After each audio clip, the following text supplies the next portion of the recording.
Welcome back guys to a new video on Team Eclipse channel. This time we have a different deck profile that hasn't shown in the channel for now. But this is the deck that I've been exploring next to Orcust. And it's Elfnote, Fiendsmith.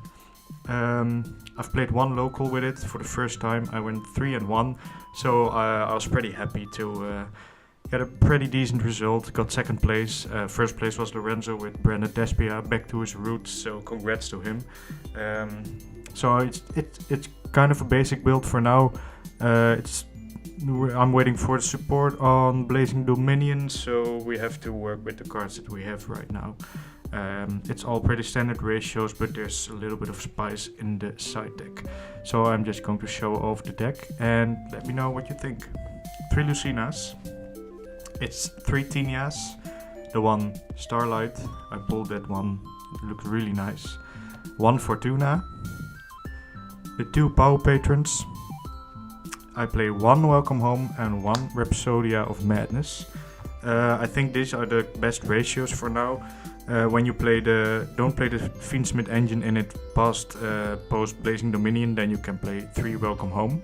I liked the 2 Power Patron because if it's get banished or if you have another Medius and you want to try to extend, if you have this already engraved, then you can summon the other one.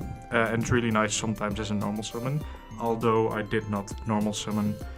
I think I only normal summoned once the entire tournament, but I tribute summoned a level 6 Elfnote monster to play around Purulia.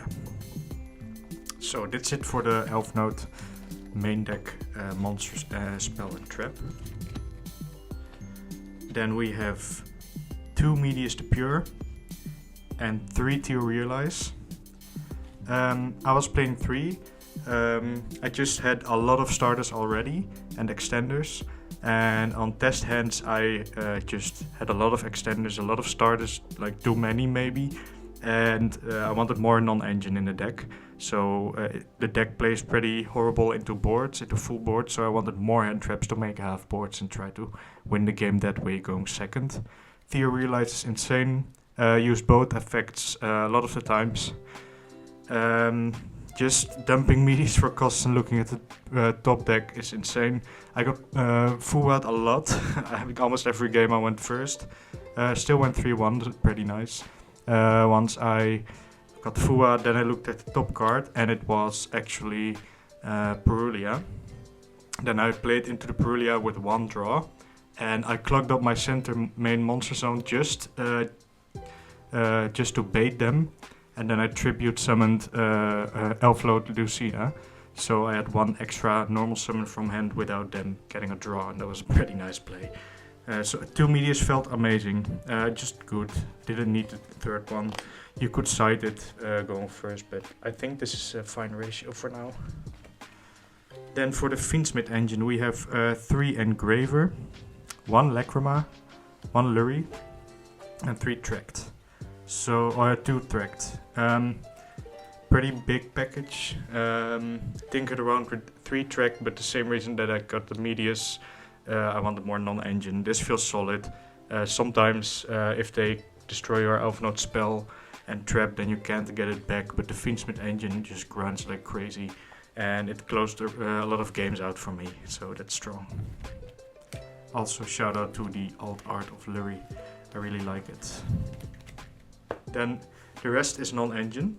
I played 3 Fua, 3 Ash, and then I've decided to play a lot of 2 Oaths, the ones per turn hand traps. I only played hand traps as non-engine because you can send hand traps as well with the spell and the trap, I believe. So that synergizes a bit. I did play 3 Ghost Bell, excuse me. And then 2 Nip, 2 Veiler, 2 Mourner, and 2 Ghost Ogre. These were amazing actually. I Ghost Ogre Ecclesia multiple times, the Black Dragon, and I Ghost Ogre Duo Drive, which is still insane. Yeah, it felt pretty good. Wouldn't cut any of them. They felt pretty solid together. Like pairing some of them up is just really good. Imagine against K9 variants or Vanquish of K9, you just Bell the Ripper for some reason, they negate it, and then you have a free Nibiru at the end of the turn. That's a lot of times that is really good.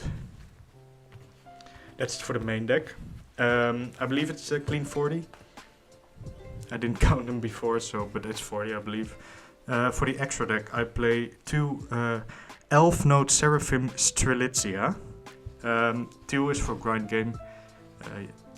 Barely came up, but I wanted to feel safe by playing 2. I'm not that experienced on the deck yet, so I wanted to have the safety of having another one.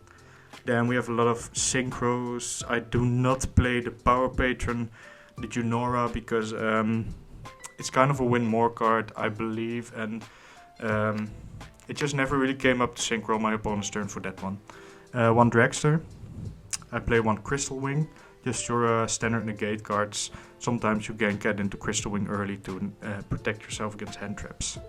1 Omega, hand tripped quite a bit this weekend. And then I play 1 Chaos Angel. One time I just accepted the Fuad challenge because I got Fuad for the 5th time. It was the only match I lost versus Yummy Tri-Brigade. I made a really good board. The board was insane. But the first mistake was that I put everything in attack. The Chaos Angel was on board.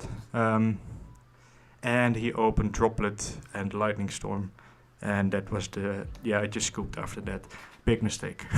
So don't do the same thing I did. Put things in defense after siding, because they will probably have things like Lightning Storm.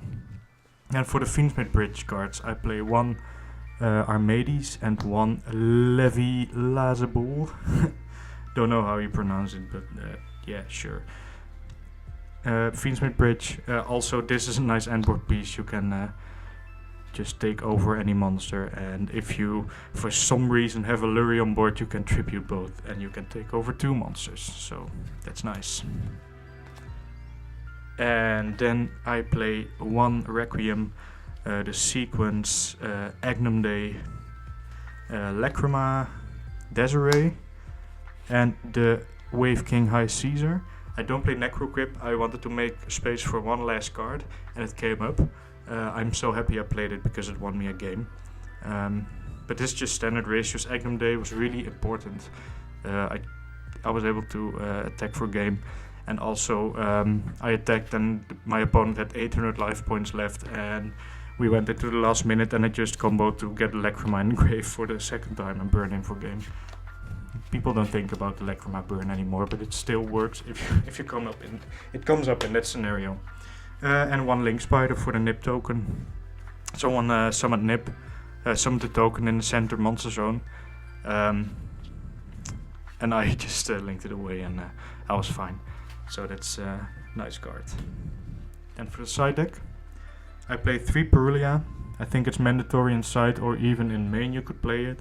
I could play it in main, but I wasn't sure how many like Vanquish Soul, Radiant Typhoon I would run into, and it turns out I didn't, so this was pretty nice. I did run into the first round was the Ryzeal Mitsurugi Megalith 60 card pile. In game 2 I didn't open non-engine, so he could combo off, and it was pretty unbreakable board, but game 1 and game 3 I had too much engine and hand traps. Then I played 2 Droll, also mandatory inside. It's why you play it. 3 Lava Golem and 3 Denko Sekka. Sadly, I did not see the Lava Golem once. It would have been insane in certain scenarios. Because I got 1 Medius, you have less normal summons, so you don't really need it. I normal summoned once, and it was a tribute summon from one of the Elfnote monsters, and that was just a kind of to play around Perulia, because I know it was his top deck on the Fualos. The Denko Sekka against Radiant Typhoon or Dracatail can be devastating for them. Didn't really see it that much, but when I would have seen it, there were a lot of scenarios where I wanted my top deck to be either Lava Golem or Denko Sekka. So I'm keeping those in the side for now. And to top it off, going first, I played 2 Secret Village. Played it once against Memento K9. He only had Droplet in hand, but I ripped it off with the Tinia effect. But still, it was really nice because if he extended and added spells to hand or did something like that, then the Secret Village would have just negated that or neglected that, you know. I play one anti-spell on top, just for fun, you know, having fun with Floodgates, and one Solemn Judgment, generic negate. Always nice to see in every deck. That's it for the side deck. The deck felt really nice. Going second is hard. Getting 4 losses is pretty hard as well. I'm really looking forward to the Blazing Dominion.